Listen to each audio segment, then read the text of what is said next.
I am Erica Pothig, Special Assistant to the President for Housing and Urban Policy in the White House Domestic Policy Council. I want to invite the panelists who I have the privilege of moderating to turn on their cameras and join me in the Zoom webinar.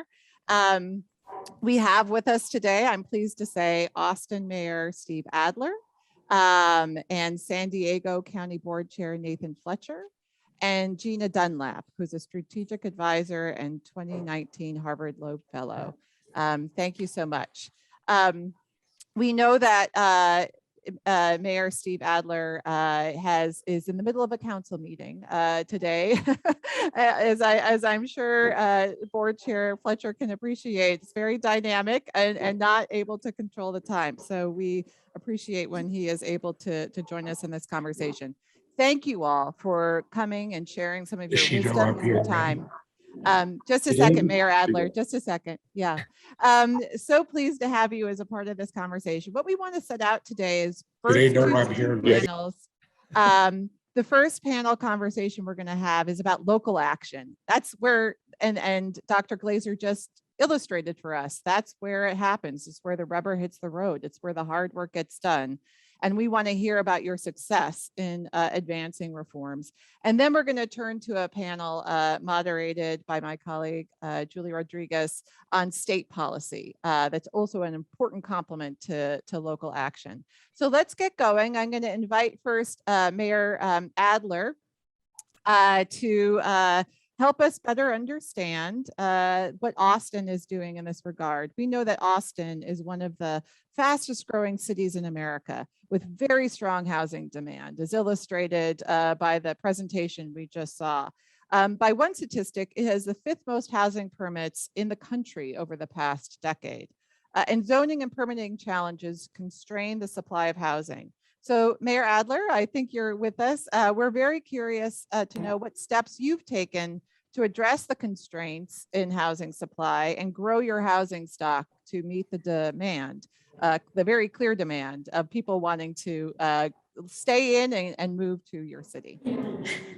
I'm here. Can you, but it's. Yes, we can hear you. Yes.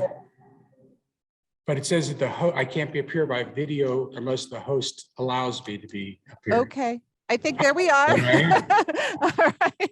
Wonderful. Thank you for joining us in what I know is a dynamic moment. So we appreciate you being here. No. I appreciate the opportunity to be with everyone else. Housing is obviously key. It's the existential challenge in the city of Austin. We're the fastest growing large metropolitan area by rate, and we have been for the last 10 years. So we don't have anywhere near the housing supply that we need, and housing prices are among the highest escalating. It is a progressive city, but as progressive as Austin is, we run into the same kind of culture wars associated with even progressives trying to preserve and protect neighborhoods in the same condition that they have been in a legacy kind of way. We came within days after a several-year process of adopting a new comprehensive zoning plan for the entire city, only to have the courts stop it because they treated it as if we were doing 400,000 individual zoning cases, each with their own individual rights for appeal and process, which makes comprehensive zoning changes impossible. I alert that to people because now it's in our appellate courts, and a year later for being stopped, it's going to be argued next week.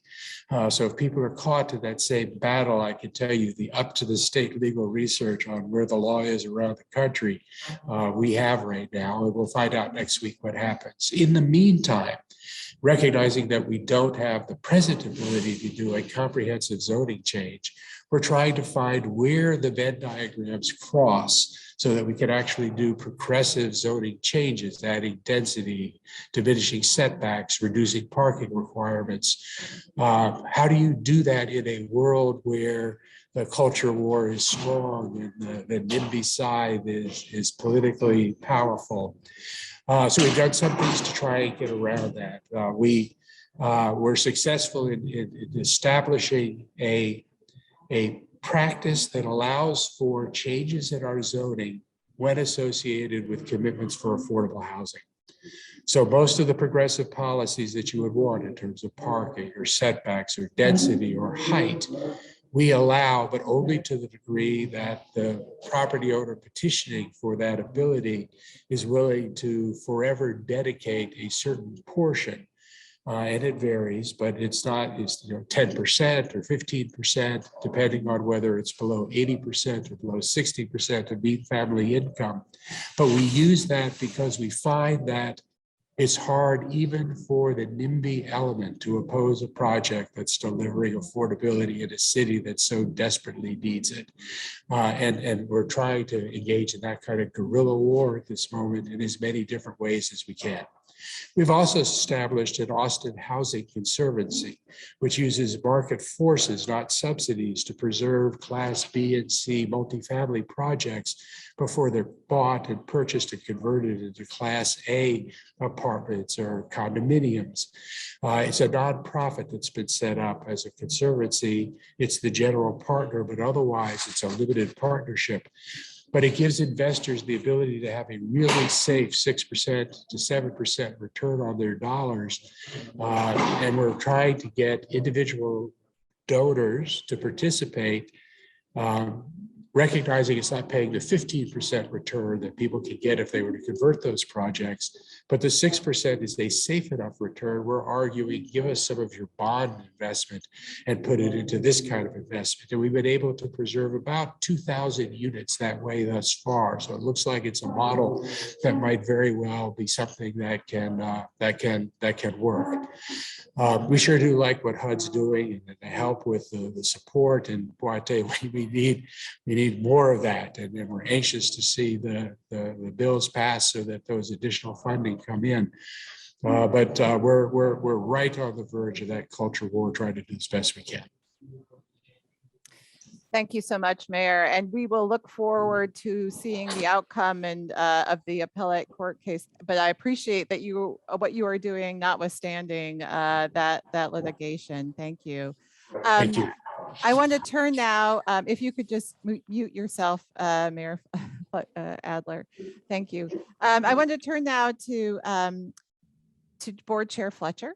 You're a very busy man. You sit on the board of, it would seem, many different agencies, so that offer you, I think, a really unique perspective about the connection between housing affordability and transportation and transit, regionally speaking as well. So I'm very curious about how that's translated into new land use and housing policy in San Diego County. Yeah, thank you. Thank you, Erica. And thank you to your whole intergovernmental team. We're really grateful at the local level for all that you do. I'll also note as a county supervisor, we take a measure of pride that our president started his political career on the new county commission, whatever that was called back then, as the equivalent of a county supervisor. And so we appreciate those local roots and really appreciate all you're doing. The efforts you've put into encouraging reforms around exclusionary zoning in the incentive program and grant program for what you're pushing at the federal level is going to help drive this whole conversation in a substantive way. And so we're very grateful. But I do sit at an interesting intersection in that I chair our county board of supervisors. We are the fifth largest county in the United States. I also chair our local transit agency, the Metropolitan Transit System. We operate our bus and trolley and shuttle network. And I'm the Governor Newsom's appointee to the Air Resources Board. And so we have a lot of these things that we have to align. We know that we have to lower greenhouse gas emissions. And even though we're moving to electrify our transportation sector, which is the single largest driver of GHGs, it is not going to happen fast enough to tackle the reality of what we face today with rising sea level that impacts us here in a coastal community. And so we have to lower our vehicle miles traveled. We have to lower our greenhouse gas emissions.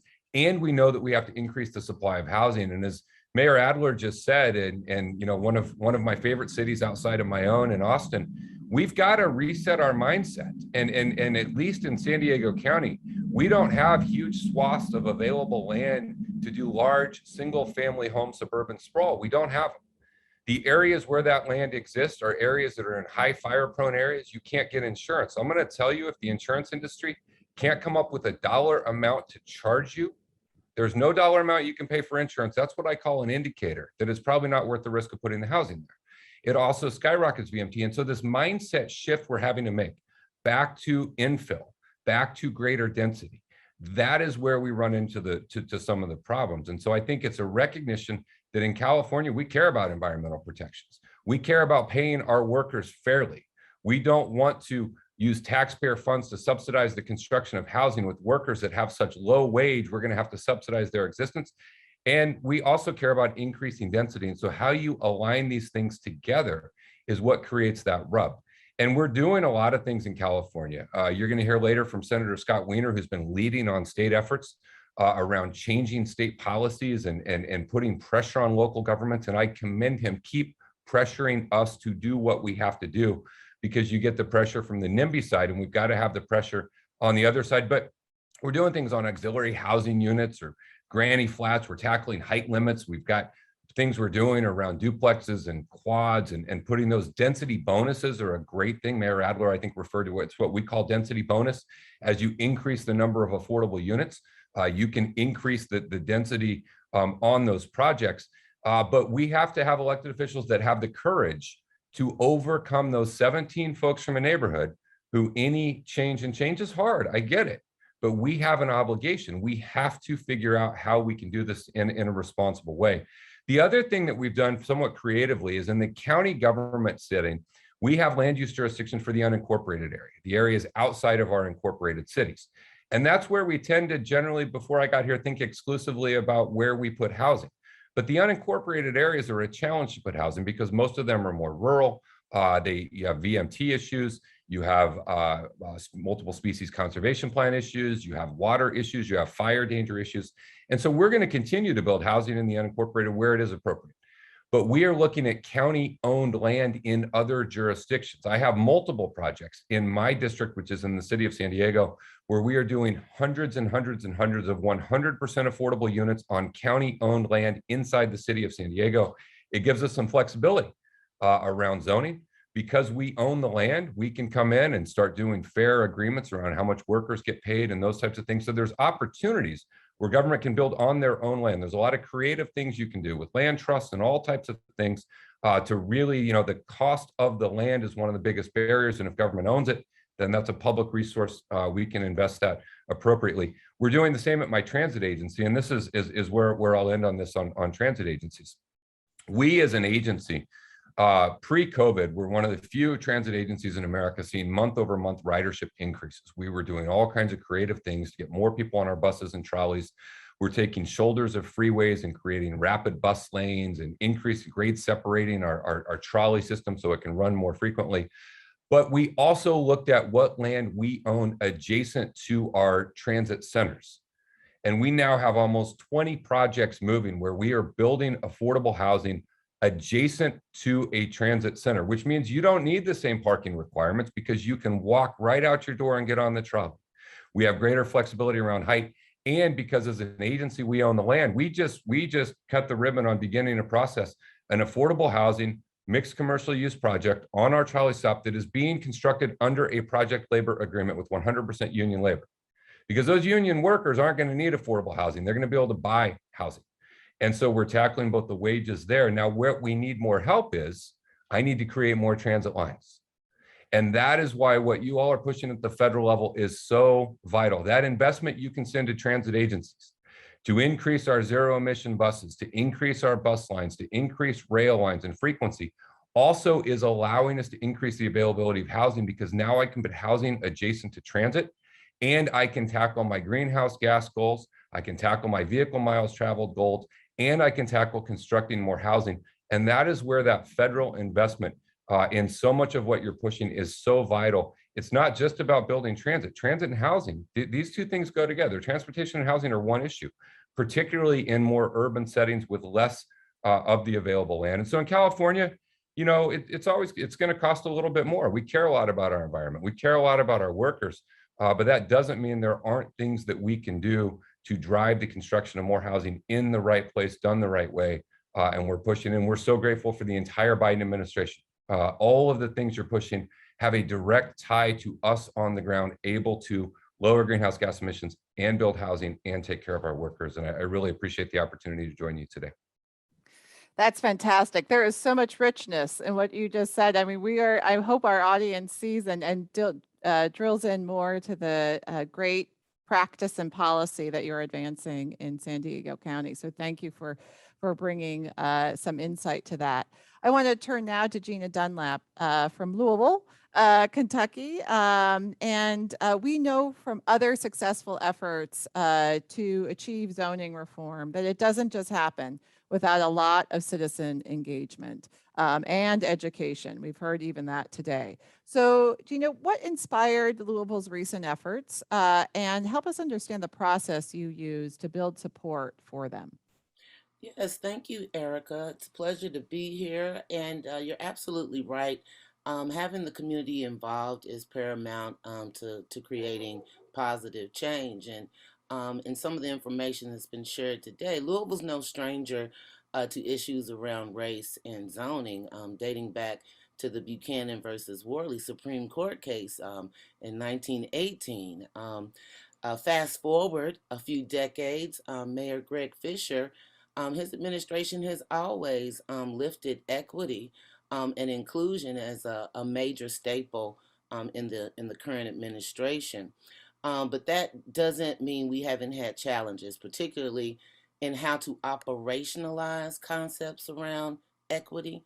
So I'm really happy to share in 2020, in response to the COVID-19 pandemic, as well as the controversy surrounding the death of Breonna Taylor, the Louisville Metro Council took a major step in establishing a new standing committee focused solely on equity and inclusion.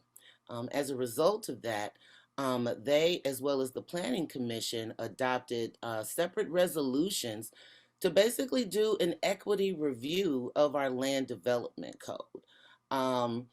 That in and of itself was a major step, an acknowledgement at some of the disparities with regard to land use and the restrictions, along with educating and hosting a public dialogue. The planning staff, led by Emily Liu, our planning director, created an interactive map called Confronting Racism in City Planning and Zoning that really digs into the history and the mechanics, so to speak, of the impact that you see in a zoning context. We also had a bit of a town and gown arrangement with our graduate urban planning students, creating another interactive map around neighborhood planning in Louisville. Again, another facet of how we operationalize equity and justice in the land use context. Overall, with community's input, the planning team came up with some 46 recommendations to tweak and enhance our current land development code. They're not tackling all of that all at once, of course, because that's, a huge task. And we do have to move at the speed of trust and transparency, making sure that everybody's aware of the benefits, maybe the cons of certain technical changes. But just recently, last fall, the Metro Council did move to adopt new parameters around the creation of ADUs, or accessory dwelling units. Units that show up on existing properties where maybe there's already an owner occupant, but they want to create more spaces for people to live affordably. So in a city, in a merged city county government where 75% of all the land here is zoned residential, that's a huge boost. It will not solve all of our housing crisis, but it's certainly a step in the right direction, particularly for those who want to provide, develop, and create more opportunities at more housing price points for more families. That's terrific. Thank you for that context. So one last parting question for you all as we transition to the next panel focused on state policy. And Chair Fletcher, you already called out the importance of state policy at providing that cover. I'm curious, what piece of advice would you have for other elected officials, planning officials, or other champions of these efforts in other cities? What have you learned And what wisdom would you want to impart as we close this conversation today? Yeah, thank you, Erica. Look, I think the big point I would drive is that when you have a problem that you have to do something different, that requires change. Money, rights, land, influence, it is not a continuum, it is a pie. And if you're going to do something different, that means it's going to be fundamentally different than the way it is before. So you can't be so afraid of opposition. You can't be so fearful of opposition that it binds you from doing anything. If what you're doing has no opposition, it is not change. It is a continuation of the status quo. And so whether that means real conversations around what locals should have land use and where they shouldn't if they aren't doing the right things, when it's real conversations about, no, you're not going to dump all of the affordable housing for low-income people of color next to a polluting factory. Like, these are the difficult conversations that we have to get involved in. Look, we're doubling it. It's not just constructing more housing, absolutely construct more housing. But we've got real issues in San Diego with vacancy. I have foreign wealth funds buying entire floors of condo buildings that sit empty forever. The point of zoning and building is pointless if no one buys it. It's a real conversation around how many individual homes should one person have and reap a tax benefit for. Do you need to own 6 homes and get a tax benefit, or at some number do you pay more? Because again, that's a housing unit that was constructed, that's never occupied, is not serving as housing. Real conversations around short-term vacation rentals. We zone for hotels and we zone for housing, but when all the housing become hotels, well, we've got a real regulatory issue and challenge. And then the final point I would just say is a part of this discussion around availability of housing is 100% right, and more housing will impact the cost of that housing. But we can't lose sight of the other side of this, which is we also have to talk about the wages of American workers. Because if we just continue to let workers get misclassified and exploited and their attempts to join a union interfered with, and we say, well, we're going to take all this taxpayer funds to subsidize affordable housing, in some regard, we have to be careful that we're not subsidizing greed and we're not subsidizing economic inequality. And if we raise the wages of American workers and lower the cost of housing, then we can find a spot where we're actually in a sustainable way getting there. And I am so grateful. What the president is proposing is the single largest investment in our nation's history in transit and affordable housing. And it will do more to help us on the local level with all of these issues than anything else. And we're grateful for the fight you all are in and what you're trying to do. And that partnership is going to be key to us being able to improve the lives for the folks we represent. Thank you, Chair Fletcher. We're going to put you on the road. We're calling that out. So one piece, quick piece of advice, Gina, before we turn it over to the next panel. Sure. I would focus on intention and representation. So practitioners, elected officials, those who are responsible for planning should really be intentional about seeking out as many diverse perspectives from as many stakeholders as possible. One thing that hasn't been mentioned today yet, but goes in tandem with housing, is childcare. You know, the ability to actually create child care facilities is governed by the zoning process as well. And so that's just as important as access to transportation. But also making, it's not political per se, but planning commissioners are appointed. And it's very important that there is diversity, inclusion among people that sit on the boards and commissions that make case-by-case decisions, even regardless of the code and the structure itself. So those would be my 2 things. Thank you for raising the care agenda. That is so important. That is a really critical piece. It's obviously also a critical piece of the president's Build Back Better agenda. So thank you for bringing that forward in the conversation today. And thank you to Mayor Adler, to Chair Fletcher, to Gina Dunlap for helping us really appreciate and understand the hard work, but also the great impact that these reforms can have. So thank you.